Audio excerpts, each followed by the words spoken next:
اعوذ باللہ من الشیطان الرجیم بسم اللہ الرحمن الرحیم الف لام را، یہ اس سلسلے کی آخری آیت سورت ہے۔ اب الف لام را، 5 سورتیں الف لام را سے اور ایک سورت الف لام میم را۔ تلک آیات الکتاب و قرآن مبین، یہ اللہ کی آیات، اللہ کی کتاب کی آیات ہیں اور قرآن مبین کی آیات ہیں۔ ربما یود الذین کفروا لو کانوا مسلمین، ایک وقت آئے گا کہ وہ لوگ کہ جنہوں نے کفر کیا تھا حسرت کے ساتھ کہیں گے کاش کہ ہم اسلام لے آتے۔ وہ وقت آئے گا، ان کا کفر ان کے لیے حسرت بن جائے گا۔ ذرہم یاکلوا ویتمتعوا، اے نبی چھوڑیے ان کو، نظر انداز کر دیجئے، اپنی توجہ ان کی طرف سے ہٹا لیجئے، یہ کھا پی لیں، تمتع کر لیں، فائدہ اٹھا لیں، زمین کے اندر رہ کر جو کھانا پینا ہے، جو چرنا چگنا ہے کر لیں۔ وَيُلْهِهِمُ الْعَمَلُ، اور امیدیں ان کو غافل کیے رکھیں۔ یہ جو یلہہم العمل ہے، الہا یلہی الہاءً، غافل کر دینا۔ حدیث میں آتا ہے ما قل و کفا خیر مما کثر و الہا، اگر کوئی شے کم ہے لیکن کفایت کر جائے، آپ کی ضرورت پوری ہو جائے، یہ اس سے کہیں بہتر ہے کہ زیادہ ہو اور وہ غافل کر دے۔ اگر زیادتی ہے، فراوانی ہے، رزق کی سر و سامان موجود ہے، ہر چیز، کوئی ضرورت کبھی اٹکتی نہیں، تو اللہ یاد نہیں آئے گا، اللہ سے غفلت ہو جائے گی۔ اس سے بہتر یہ ہے کہ ضرورت تو پوری ہو جائے، کسی کے سامنے دست سوال دراز نہ کرنا پڑے، لیکن یہ ہے کہ اس سے زیادہ نہ ہو کہ تاکہ غفلت نہ ہو۔ ما قل و کفا خیر مما کثر و الہا، الہاکم التکاثر، وہ صورت مبارکہ ذہن میں رکھیے۔ وَيُلْهِهِمُ الْعَمَلُ، طول عمل کہلاتا ہے، یہ انسان لمبے لمبے نقشے بناتا چلا جاتا ہے، میں یوں کروں گا، پھر ایسے کروں گا، پھر اس طرح کروں گا، پھر اس سے یہ کہ وہ کارخانہ بنا لوں گا، پھر ایک اور کارخانہ بنا لوں گا، یا یہ کہ اپنے پروفیشن کے اندر یہ کام کروں گا، اس طرح آگے بڑھوں گا، اسی میں مگن رہتا ہے، زندگی ختم ہو جاتی ہے۔ فسوف یعلمون، تو ان قریب انہیں معلوم ہو جائے گا اور انہیں حقیقت جو ہے ان پر منکشف ہو جائے گی۔ وما اہلکنا من قریۃ الا ولہا کتاب معلوم، اور ہم نے کسی بھی بستی کو ہلاک نہیں کیا مگر یہ کہ اس کا وقت معین تھا لکھا ہوا، اس سے پہلے وہ عذاب نہیں آیا۔ ما تسبق من امت اجلہا وما یستاخرون، اور جب وہ وقت آ جاتا تھا تو نہ کوئی امت وہ اس سے پہلے آگے بڑھ سکتی تھی اور نہ وہ پیچھے کر سکتے تھے۔ وہ وقت تو معین ہے اللہ کا، تو نہ وہ پیچھے کر سکتے ہیں نہ امت آگے بڑھ سکتی ہے۔ وَقَالُوا يَا أَيُّهَا الَّذِي نُزِّلَ عَلَيْهِ الذِّكْرُ إِنَّكَ لَمَجْنُونَ، اور بڑی ڈھٹائی کے ساتھ انہوں نے کہا اے وہ شخص جس کا یہ گمان ہے کہ اس پر ذکر نازل ہوا ہے۔ یہ ترجمہ میں کر رہا ہوں، ورنہ لفظی ترجمہ کیا ہوگا؟ اے وہ شخص جس پر ذکر نازل کیا گیا ہے، إِنَّكَ لَمَجْنُونَ، ہمارے نزدیک تو تم مجنون ہو، تمہارا دماغ خراب ہو گیا ہے، تم پر جن کا عصیب کا سایہ آ گیا ہے، یا تمہارا دماغی توازن صحیح نہیں رہا۔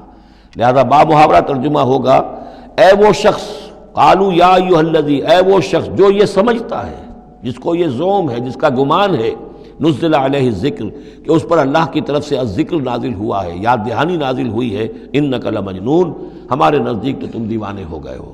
معاذ اللہ ثم معاذ اللہ، لو ما تاتینا بالملائکۃ ان کنت من الصادقین، کیوں نہیں لے آتے فرشتوں کی فوج ہمارے سامنے اگر تم سچے ہو۔ ما ننزل الملائکۃ الا بالحق، اور اللہ تعالیٰ کی طرف سے جواب آ رہا ہے ہم نہیں اتارا کرتے فرشتوں کو مگر حق کے ساتھ۔ فرشتے تو آتے ہیں تو عذاب لے کر آتے ہیں، فیصلہ لے کر آتے ہیں۔ فرشتے آئے تھے حضرت لوط کی قوم کے اوپر اور سدوم اور عمورہ کی بستیوں پر عذاب لانے کے لیے آ گئے تھے، تو یہ فرشتوں کو بلانا چاہتے ہیں، اپنی شامت بلانا چاہتے ہیں۔ ما ننزل الملائکۃ الا بالحق، وہ تو آتے ہیں تو آخری فیصلے کے لیے آتے ہیں۔ وما کانوا اذا منذرین، اور پھر انہیں کوئی اور پھر مہلت نہیں دی جاتی۔ انا نحن نزلنا الذکر وانا لہ لحافظون، یقیناً ہم ہی نے یہ ذکر نازل کیا ہے اور ہم ہی اس کے محافظ ہیں، ہم اس کی حفاظت کریں گے۔ یہ آیت مبارکہ بہت اہم ہے، جیسا کہ اس سے پہلے بھی عرض ہو چکا ہے کہ قرآن کی محفوظیت کے معاملے میں کہ اللہ تعالیٰ نے اس کی حفاظت کا ذمہ خود لیا ہے۔ جہاں تک تو تعلق ہے انا نحن نزلنا الذکر کا، تو یہ چیز تو اپلیکیبل ہے تورات کو بھی اور انجیل کو بھی۔ تورات بھی اللہ نے نازل کی، ہم پڑھ چکے سورہ مائدہ میں انا انزلنا التوراۃ فیہا ھدی ونور، فیہا ھدی ونور۔ انجیل نازل کی ہم نے، اس میں بھی ہدایت بھی تھی، نور بھی تھا۔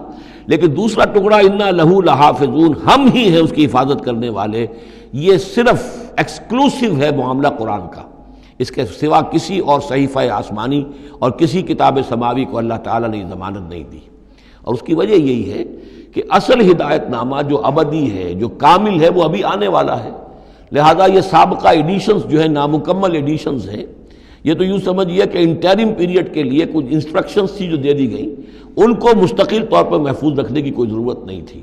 یہ ختم نبوت پر ایک بہت بڑی دلیل ہے کہ کسی بھی قادیانی سے اگر بات کی جائے تو اگر اس سے یہ کہا جائے کہ آیا تمہارے نزدیک قرآن میں ہدایت کامل ہوئی یا نہیں، تو جواب دے گا ہدایت تو کامل ہو گئی۔ نمبر 2، کیا تمہارے نزدیک قرآن محفوظ ہے یا نہیں؟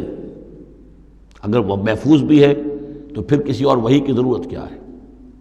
اللہ تعالیٰ کوئی کام عبث تو نہیں کرتا، ضرورت کے بغیر نہیں کرتا، کسی مقصد کے بغیر نہیں کرتا۔